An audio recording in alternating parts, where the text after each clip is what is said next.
Hello everyone, welcome to things be creative. ఈరోజు మనం వినాయక చవితి పాయసం ఎలా తయారు చేయాలో చూద్దామండి. ముందుగా నేను చూపించిన విధంగా గోధుమ పిండితో తాలికలు అనేది తయారు చేసుకోండి. ఒకవేళ చేతితో చేయడం మీకు ఇబ్బందిగా ఉంటే బయట మెషిన్ కూడా దొరుకుతుందండి. వీటికి తాలికలకి ఈజీగా తొందరగా అయిపోతుంది. ఒక మరిగించిన నీళ్ళల్లో తాలికలు అనేది నేను చూపించిన విధంగా విడివిడిగా వేయండి. ముద్ద ముద్దగా వేస్తే అతుక్కపోతాయి. నీళ్ళు బాగా మరగాలండి.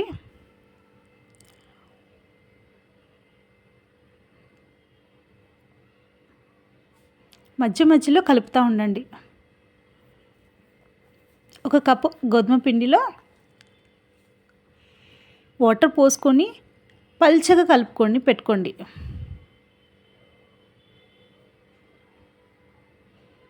తరిగిన బెల్లం వేసి బాగా కలపండి. ఉండలు ఉండలుగా కాకుండా కరిగేలాగా ఉండాలి.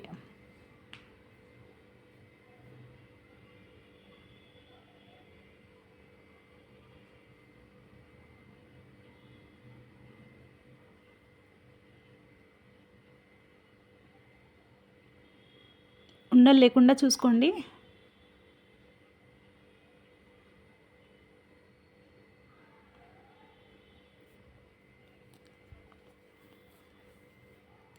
మొత్తం కరిగిపోయింది కదా.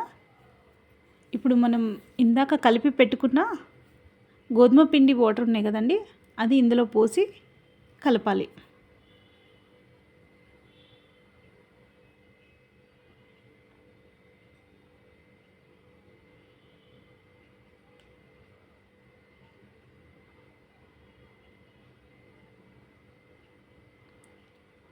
ఫస్ట్ పల్చగా ఉన్నా కానీ తర్వాత చిక్కగా అవుతుందండి.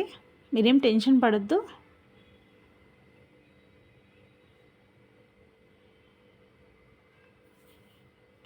డ్రై ఫ్రూట్స్ అండి, కిస్మిస్, కొబ్బరి, బాదం, కాజు, పలుకులు ఇవన్నీ నెయ్యిలో వేయించి ఇందాక చేసుకున్న పాయసంలో కలిపేసేయండి. చాలా సింపుల్ అండి. ఎప్పుడంటే అప్పుడు చేసుకోవచ్చు. మెషిన్ ఉన్నదనుకో మీ ఇంట్లో, మెషిన్ ఉంటే ఎప్పుడంటే అప్పుడు చేసుకోవచ్చు.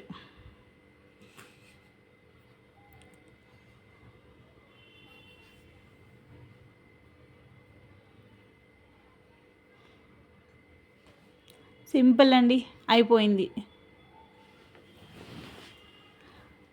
మా వీడియో కనుక నచ్చితే ప్లీజ్ లైక్ అండ్ షేర్.